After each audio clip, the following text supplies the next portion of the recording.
Hi friends, ಎಲ್ಲರಿಗೂ Asha's plants and flowers YouTube ಚಾನಲ್ಗೆ ಸ್ವಾಗತ. ನಾನಿವತ್ತು ನಿಮಗೆ ದಾಸವಾಳ ಗಿಡದ ಬಗ್ಗೆ ಕೆಲವೊಂದು ಮಾಹಿತಿಯನ್ನು ಕೊಡ್ತಾ ಇದ್ದೀನಿ. ಸೊ ದಯವಿಟ್ಟು ಯಾರೂ ವಿಡಿಯೋನ ಸ್ಕಿಪ್ ಮಾಡದೆ ಕೊನೆವರೆಗೂ ನೋಡಬೇಕಾಗಿ ಕೇಳ್ಕೊತೀನಿ. ಬನ್ನಿ ಹಾಗಾದರೆ ವಿಡಿಯೋನ ಸ್ಟಾರ್ಟ್ ಮಾಡೋಣ. ನೋಡಿ, ಇದು ನಾನು ನರ್ಸರಿಯಿಂದ ತಂದಿರುವಂಥ ದಾಸವಾಳದ ಗಿಡ. ಯಾವ ರೀತಿ ಬುಷಿಯಾಗಿದೆ, ಜೊತೆಗೆ ಗಿಡ ಎಷ್ಟು ಹೆಲ್ದಿಯಾಗಿದೆ, ಯಾವುದೇ ರೀತಿ ರೋಗ ಕೂಡ ಇಲ್ಲ. ಇವಾಗ ಮಳೆ ಶುರುವಾಗಿರೋದ್ರಿಂದ ನರ್ಸರಿಯಿಂದ ನಾವು ಗಿಡಗಳನ್ನು ಕೊಂಡ್ಕೊಳ್ಳೋದಕ್ಕೆ ಬೆಸ್ಟ್ ಟೈಮ್ ಅಂತಲೇ ಹೇಳ್ಬೋದು. ವಾತಾವರಣ ಚೆನ್ನಾಗಿರೋದ್ರಿಂದ, ಜೊತೆಗೆ ಬಿಸಿಲು ಸಾಧ್ಯವಾದಷ್ಟು ಕಡಿಮೆ ಆಗಿರೋದ್ರಿಂದ ಗಿಡಗಳನ್ನು ತರೋದಕ್ಕೆ ಇದು ಒಳ್ಳೆಯ ಟೈಮ್. ಸೊ ಹಾಗಾಗಿ ನಾವು ನರ್ಸರಿಯಿಂದ ಗಿಡವನ್ನು ತರಬೇಕಾದ್ರೆ ಯಾವ ರೀತಿ ಗಮನ ಕೊಡಬೇಕು ಅನ್ನೋದ್ರ ಬಗ್ಗೆ ಹೇಳ್ತೀನಿ. ಇದು ನೋಡಿ, ಕಟ್ಟಿಂಗ್ನಿಂದ ಹಚ್ಚಿರುವಂಥ ಗಿಡ. ಇದು ಸರ್ವೇಸಾಮಾನ್ಯವಾಗಿ ಎಲ್ಲ ಕಡೆ ಸಿಗೋದ್ರಿಂದ ಇದನ್ನು ನೀವು ನರ್ಸರಿಯಿಂದ ಸಾಧ್ಯವಾದಷ್ಟು ತರೋದನ್ನು ಅವಾಯ್ಡ್ ಮಾಡಿ. ಇದನ್ನು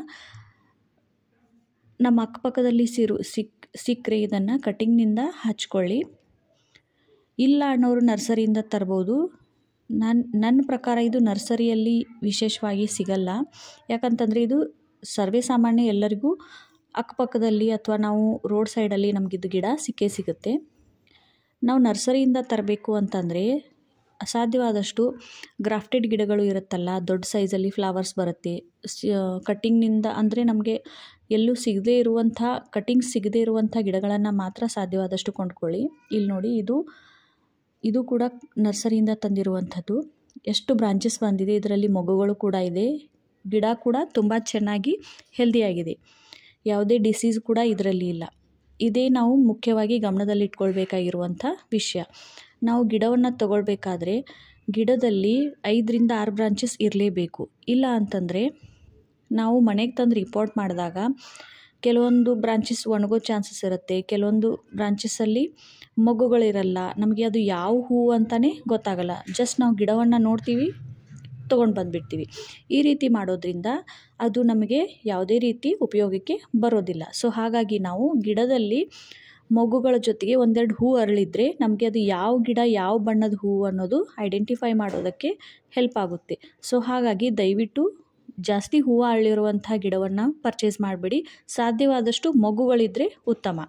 1 ಅಥವಾ 2 ಹೂ ಇದ್ದರೆ ಬೆಸ್ಟ್ ಅಂತ ಹೇಳ್ತಾ ಇದ್ದೀನಿ. ಯಾಕಂತಂದರೆ ಆ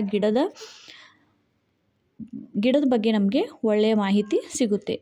ಇನ್ನೊಂದೇನು ಅಂತಂದರೆ, ಪ್ರತಿ ದಾಸವಾಳದ ಗಿಡದ ಎಲೆಗಳು ಸ್ವಲ್ಪ ಭಿನ್ನವಾಗಿದೆ. ಸೊ ಹಾಗಾಗಿ ನೀವು ಎಲೆಗಳ ಮೇಲೂ ಕೂಡ ನೀವು ಯಾವ ಥರ ಇದು ಗಿಡ ಅನ್ನೋದನ್ನು ನೀವು ಗುರುತಿಸ್ಕೊಳ್ಬೋದು. ಇದು ನೋಡಿ, ಆರೆಂಜ್ ಡಬಲ್ ಪೆಟಲ್ಲಿರುವಂಥ ದಾಸವಾಳ. ಇದ್ರ ಎಲೆಗಳೇ ಬೇರೆ. ಅದಕ್ಕಿಂತ ಮುಂಚೆ ನಾನು ತೋರಿಸಿರುವಂಥ ಗಿಡದ ಎಲೆಗಳೇ ಬೇರೆಯಾಗಿದೆ. ಇದು ಲೈಟ್ ಪಿಂಕ್ ಅಥವಾ ವೈಟ್ ಕಲರಲ್ಲಿ ಬರುವಂಥ ದಾಸವಾಳ. ಇದು ಕೂಡ ನಾನು ನರ್ಸರಿಯಿಂದ ತಂದಿರುವಂಥದ್ದು. ನೋಡಿ, ಇದರಲ್ಲೂ ಕೂಡ 4ರಿಂದ 5 ಬ್ರಾಂಚಸ್ ಇತ್ತು. ನಾನು ಲಾಸ್ಟ್ ಟೈಮ್ ಇದರಿಂದ ಕಟ್ಟಿಂಗ್ಸನ್ನು ತೊಗೊಂಡು ಹಚ್ಕೊಂಡಿದ್ದೀನಿ.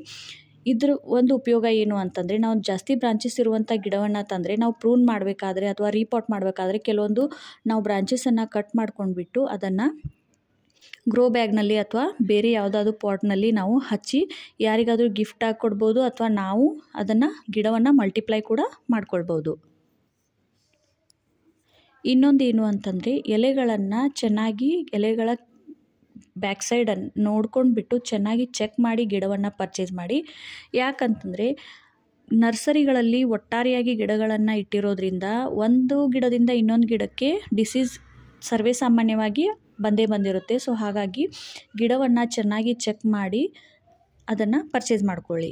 ಕೆಲವೊಂದು ಸರ್ತಿ ಮಿಲಿಬಗ್ಸು, ವೈಟ್ ಪೆಸ್ಟ್ ಅಥವಾ ಮಣ್ಣಿನಲ್ಲಿ ಕೂಡ ಕೆಲವೊಂದು, ಈಗ ಮಳೆ ಶುರುವಾಗಿರೋದ್ರಿಂದ ಸ್ನೇಲ್ಸ್ ಅಂದರೆ ಶಂಕು ಹುಳುಗಳು ತುಂಬ ಜಾಸ್ತಿಯಾಗಿರುತ್ತೆ. ಸೊ ಹಾಗಾಗಿ ಅವೆಲ್ಲ ಇರದೇ ಇರುವಂಥ ಗಿಡವನ್ನು ಮಾತ್ರ ನೀವು ಪರ್ಚೇಸ್ ಮಾಡ್ಕೊಳ್ಳಿ. ಸುಮ್ಮನೆ ದುಡ್ಡು ಹಾಕಿಬಿಟ್ಟು ತಂದು ಅದನ್ನು ಮನೆಗೆ ಬಂದು ವೇಸ್ಟ್ ಮಾಡೋದ್ರಲ್ಲಿ ಯಾವುದೇ ಅರ್ಥ ಇಲ್ಲ. ಇನ್ನೊಂದೇನು ಅಂತಂದರೆ, ಸಾಧ್ಯವಾದಷ್ಟು ಇವಾಗ ಮಳೆ ಪ್ರಾರಂಭ ಆಗಿದೆಯಲ್ಲ, ಹಾಗಾಗಿ ನೀವು ಕಟ್ಟಿಂಗ್ಸನ್ನು ಬೆಳ್ಕೊಳ್ಳೋದು ಉತ್ತಮ ಅಂತ ನನ್ನ ಅನಿಸಿಕೆ. ಕಟ್ಟಿಂಗ್ ಬೆಳೆಸೋದ್ರಿಂದ ಇನ್ನೊಂದು ಏನು ನಮಗೆ ಉಪಯೋಗ ಅಂತಂದರೆ, ನಾವು ಅದರ ಬಗ್ಗೆ ಸಂಪೂರ್ಣವಾಗಿ ತಿಳ್ಕೊಳ್ಳೋದಕ್ಕೆ ನಮಗೆ ಅನುಕೂಲ ಆಗುತ್ತೆ. ಯಾವ ರೀತಿ ಬೆಳಿಬೇಕು, ಅದನ್ನು ಎಷ್ಟು ಇಂಚ್ ಕಟ್ ಮಾಡಿ ಹಚ್ಚಬೇಕು, ಅದಕ್ಕೆ ಯಾವ ರೀತಿ ನಾವು ಕೇರ್ ತೊಗೊಳ್ಬೇಕು ಅನ್ನೋದನ್ನು ನಾವು ತಿಳ್ಕೊಳ್ಬೋದು. ನರ್ಸರಿಯಿಂದ ತಂದುಬಿಟ್ಟು ಹಚ್ಚೋದು ಏನು ಅಂತಂದರೆ, ಅವರು ಹೆಚ್ಚಾಗಿ ಕೆಮಿಕಲ್ ಫರ್ಟಿಲೈಸರ್ ಹಾಕಿರೋದ್ರಿಂದ ಅದರಲ್ಲಿ ಸಾಕಷ್ಟು ಮೊಗ್ಗು ಮತ್ತು ಹೂಗಳು ಬಂದಿರುತ್ತೆ. ನಾವು ಮನೆಗೆ ತಂದಮೇಲೆ ಕೆಲವೊಂದು ಸರ್ತಿ ನಾವು ಜಾಸ್ತಿ ಕೇರ್ ಮಾಡಿದಾಗ ನಮಗೆ ಹೂಗಳು ಸಿಗುತ್ತೆ. ಬಟ್ ಕೆಲವೊಂದು ಸರ್ತಿ ನಮ್ಗೆ ಕೇರ್ ಮಾಡೋಕ್ಕೆ ಸಾಧ್ಯವಾಗದೇ ಇದ್ದಾಗ ಆ ಗಿಡ ಸರ್ವೇ ಸಾಮಾನ್ಯವಾಗಿ ಹಾಳಾಗಿ ಹೋಗುತ್ತೆ. ಸೊ ಹಾಗಾಗಿ ದಯವಿಟ್ಟು ಕಟಿಂಗ್ ನೆಡೋದ್ರ ಮೂಲಕ ನೀವು ದಾಸವಾಳ ಗಿಡವನ್ನು ಗ್ರೋ ಮಾಡ್ಕೊಳ್ಬೋದು. ಇದು ನೋಡಿ ಕಟಿಂಗ್ನಿಂದಾನೇ ಹಚ್ಚಿರುವಂತಹ ಗಿಡ. ಇಷ್ಟು ಚಿಕ್ಕ ಕಟಿಂಗ್ ನಾನು ಹಚ್ಚಿದ್ದೆ ನೋಡಿ, ಎಷ್ಟು ದೊಡ್ಡದಾಗಿ ಬೆಳ್ಕೊಂಡಿದೆ ಇದು. ಅದರ ಜೊತೆಗೆ ಇದರಲ್ಲಿ ಹೂಗಳು ಬರ್ತಾ ಇರಲಿಲ್ಲ. ಇಲ್ಲಿ ನೋಡಿ ನಾನು ಮೇಲ್ಗಡೆ ಇಲ್ಲಿ ಪಿಂಚ್ ಮಾಡಿಬಿಟ್ಟೆ. ಪಿಂಚ್ ಮಾಡಿರೋದ್ರಿಂದ ಸೈಡಲ್ಲಿ 4ರಿಂದ 5 ಬ್ರಾಂಚಸ್ ಬಂದಿದೆ. ಇನ್ನು ನೆಕ್ಸ್ಟ್ ವೀಕ್ವರೆಗೂ ನಾನು ಇದರಲ್ಲಿ ಹೂ ಬರುತ್ತೆ ಅಂತ ಭಾವಿಸ್ತಾ ಇದ್ದೀನಿ. ನೋಡೋಣ ಏನಾಗುತ್ತೆ ಅಂತ. ಈ ರೀತಿ ನೀವು ಪಿಂಚಿಂಗ್ ಮಾಡೋದ್ರಿಂದ ಕೂಡ ಗಿಡಗಳನ್ನು ಬುಷಿಯಾಗಿ ಮಾಡ್ಕೊಳ್ಬೋದು. ಈ ರೀತಿ ಕಟಿಂಗ್ಸನ್ನು ಸಾಧ್ಯವಾದಷ್ಟು ನಿಮಗೆ ಸಿಕ್ಕರೆ ನಿಮ್ಮ ಹತ್ರ ಇಲ್ಲದೇ ಇರುವಂಥ ಬಣ್ಣದ ದಾಸವಾಳದ ಗಿಡದ ಕಟ್ಟಿಂಗನ್ನು ನೀವು ತಂದು ವೆಲ್ ಡ್ರೈನ್ ಸಾಯಿಲ್ ಅಂತಂದರೆ ಮರಳು ಮತ್ತು ಮಣ್ಣು ಎರಡನ್ನೂ ಮಿಕ್ಸ್ ಮಾಡ್ಕೊಂಡ್ಬಿಟ್ಟು ಮರಳನ್ನು ಜಾಸ್ತಿ ಪ್ರಮಾಣದಲ್ಲಿಟ್ಟು ಕಟಿಂಗ್ಸ್ ಹಚ್ಚೋದ್ರಿಂದ ರೂಟ್ಸ್ ಬೇಗ ಅದರಲ್ಲಿ ಡೆವಲಪ್ ಆಗುತ್ತೆ. ಇಲ್ಲಿ ನೋಡಿ ಇದು ಕೂಡ ಎಷ್ಟು ಚಿಕ್ಕ ಕಟಿಂಗ್ ಇದೆ. ಇದನ್ನು ನಾನು ಫೆಬ್ರವರಿ ತಿಂಗಳಲ್ಲಿ ಹಚ್ಚಿದ್ದೆ. ಇವಾಗ ಇಷ್ಟು ಬೆಳವಣಿಗೆ ಆಗಿದೆ. ಇದರಲ್ಲಿ ಹೂ ಕೂಡ ಬಂದಿತ್ತು. ಮೋಸ್ಟ್ಲಿ ನಾನು ಹಾಕಿಲ್ಲ ಅನಿಸುತ್ತೆ. ಇದು ಯೆಲ್ಲೋ ಡಬಲ್ ಪೆಟಲ್ನಲ್ಲಿರುವಂಥ ದಾಸವಾಳ. ಅದರಲ್ಲಿ ಇದು ವೈಟ್ ಸಿಂಗಲ್ ಪೆಟಲ್ನಲ್ಲಿರುವಂಥ ದಾಸವಾಳ. ಇದನ್ನು ನಾನು ಶಾರ್ಟ್ಸ್ ಹಾಗೂ ಲಾಂಗ್ ವಿಡಿಯೋ ಎರಡರಲ್ಲೂ ನಿಮಗೆ ತೋರಿಸಿದ್ದೀನಿ. ಇಲ್ಲಿ ನೋಡಿ ನಾನು ಆವಾಗಲೇ ತೋರಿಸಿದ್ನಲ್ಲ, ಪ್ರೂನಿಂಗ್ ಮಾಡಬೇಕಾದ್ರೆ ನಾನು ಬ್ರಾಂಚಸನ್ನು ಹಚ್ಚಿದ್ದೆ ಅಂತ. ಇವೆಲ್ಲ ಅದೇ ಗಿಡದ ಬ್ರಾಂಚಸ್. 2ರಿಂದ 3 ಗಿಡದ ದಾಸವಾಳಗಳನ್ನು ನಾನು ಪ್ರೂನ್ ಮಾಡಬೇಕಾದ್ರೆ ಅದ್ರ ಕಟಿಂಗ್ಸನ್ನು ಈ ರೀತಿ ಗ್ರೋ ಬ್ಯಾಗ್ನಲ್ಲಿ ಹಚ್ಚಿದ್ದೆ. ಇನ್ನೊಂದು ಪಾಯಿಂಟ್ ಏನು ಅಂತಂದರೆ, ನೀವು ಗ್ರೋ ಬ್ಯಾಗ್ನಲ್ಲಿ ದಾಸವಾಳ ಗಿಡಗಳನ್ನು ತಂದಿರ್ತೀರಲ್ಲ ನರ್ಸರಿಯಿಂದ, ಆ ಗ್ರೋ ಬ್ಯಾಗನ್ನು ನೀವು ಕಟ್ ಮಾಡದೆ ನೀಟಾಗಿ ಅದನ್ನು ಚೆನ್ನಾಗಿ ರಿಮೂವ್ ಮಾಡ್ಕೊಂಡ್ಬಿಟ್ಟು ರೀಪಾಟ್ ಮಾಡಬೇಕಾದ್ರೆ ಆ ಗ್ರೋ ಬ್ಯಾಗನ್ನು ಹಾಗೆ ಸೇವ್ ಮಾಡಿ ಇಟ್ಕೊಳ್ಳಿ. ಅದರಲ್ಲಿ ನೀವು ಈ ರೀತಿ ಮಳೆಗಾಲದ ಟೈಮ್ನಲ್ಲಿ ನೀವು ಕಟಿಂಗ್ಸನ್ನು ಹಚ್ಕೊಳ್ಳೋದಕ್ಕೆ ತುಂಬ ಉಪಯೋಗಕ್ಕೆ ಬರುತ್ತೆ.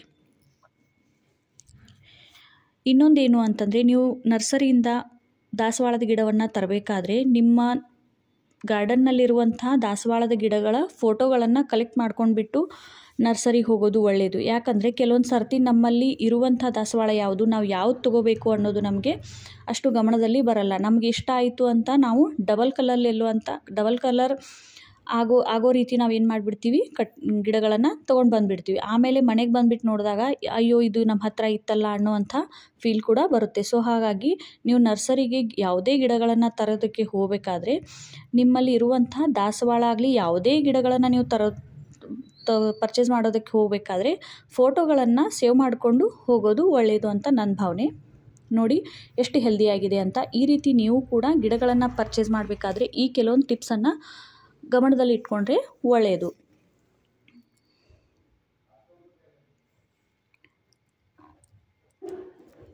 ಇಲ್ಲಿ ನೋಡಿ ನಾನು ನನ್ನ ಹತ್ರ ಇರುವಂಥ ಹಿಬಿಸ್ಕಸ್ ಫ್ಲವರ್ಸ್ ಕಲೆಕ್ಷನ್ನ ನಿಮಗೆ ತೋರಿಸ್ತಾ ಇದ್ದೀನಿ. ಇದು ಸಿಂಗಲ್ ಪೆಟಲ್ ರೆಡ್ ಕಲರಲ್ಲಿರುವಂಥ ದಾಸವಾಳದ ಗಿಡ. ಇದನ್ನು ನಾನು ಕಟ್ಟಿಂಗ್ನಿಂದ ಹಚ್ಚಿರುವಂಥದ್ದು. ಆವಾಗಲೇ ನಾನು ಕಟ್ಟಿಂಗ್ ಮಾಡಿರುವಂಥ ಗಿಡವನ್ನು ತೋರಿಸಿದ್ನಲ್ಲ, ಇವತ್ತು ಈ ಹೂ ನಮ್ಮಲ್ಲಿ ನನ್ನ ಟೆರೆಸ್ ಗಾರ್ಡನ್ನಲ್ಲಿ ಅರಳಿದೆ. ಈ ಗಿಡ ನೀವು ಇದಕ್ಕಿಂತ ಮುಂಚೆ ವಿಡಿಯೋನಲ್ಲಿ ನೋಡಿರ್ಬೋದು. ನೋಡಿ ಈ ರೀತಿ ಫ್ಲವರ್ಸ್ ಬರ್ತಾ ಇದೆ. ಈ ರೀತಿ ನಾವು ಹೂವಿನ ಫೋಟೋ ಸೇವ್ ಮಾಡ್ಕೊಳ್ಳೋದ್ರಿಂದ ನಾವು ನರ್ಸರಿಯಿಂದ ಯಾವ ಗಿಡ ತರಬೇಕು, ಯಾವ ಕಲರ್ ಅಥವಾ ಯಾವ ವೆರೈಟಿ ಗಿಡವನ್ನು ತರಬಾರ್ದು ಅನ್ನೋದ್ರ ಬಗ್ಗೆ ನಮಗೆ ಮೈಂಡಲ್ಲಿ ಐಡಿಯಾ ಇರುತ್ತೆ. ಸೊ ಹಾಗಾಗಿ ಈ ರೀತಿ ನೀವು ಕೆಲವೊಂದು ಟಿಪ್ಸನ್ನು ಫಾಲೋ ಮಾಡೋದ್ರಿಂದ ಒಳ್ಳೆಯ ಹಾಗೂ ಹೆಲ್ದಿಯಾಗಿರುವಂಥ ಗಿಡವನ್ನು ಕೊಂಡ್ಕೊಳ್ಳೋದಕ್ಕೆ ಈಸಿ ಆಗುತ್ತೆ. ಸೊ ಫ್ರೆಂಡ್ಸ್, ನೋಡಿದ್ರಲ್ಲ, ಈ ಟಿಪ್ಸ್ ನಿಮಗೆ ಪ್ರಯೋಜನಕ್ಕೆ ಬರುತ್ತೆ ಅಂದ್ಕೊಳ್ತಾ ನಾನು ನನ್ನ ವಿಡಿಯೋನ ಎಂಡ್ ಮಾಡ್ತಾ ಇದ್ದೀನಿ. ನನ್ನ ಫ್ಲವರ್ಸ್ ಹಾಗೂ ನನ್ನ ಟೆರೆಸ್ ಗಾರ್ಡನ್ ನಿಮಗೆ ಇಷ್ಟ ಆಗಿದ್ದರೆ ದಯವಿಟ್ಟು ನನ್ನ ವಿಡಿಯೋನ ಲೈಕ್ ಮಾಡಿ. ಭೇಟಿಯಾಗೋಣ ಮುಂದಿನ ಹೊಸ ಟಾಪಿಕ್ ಹಾಗೂ ಹೊಸ ಗಿಡದ ಜೊತೆಗೆ.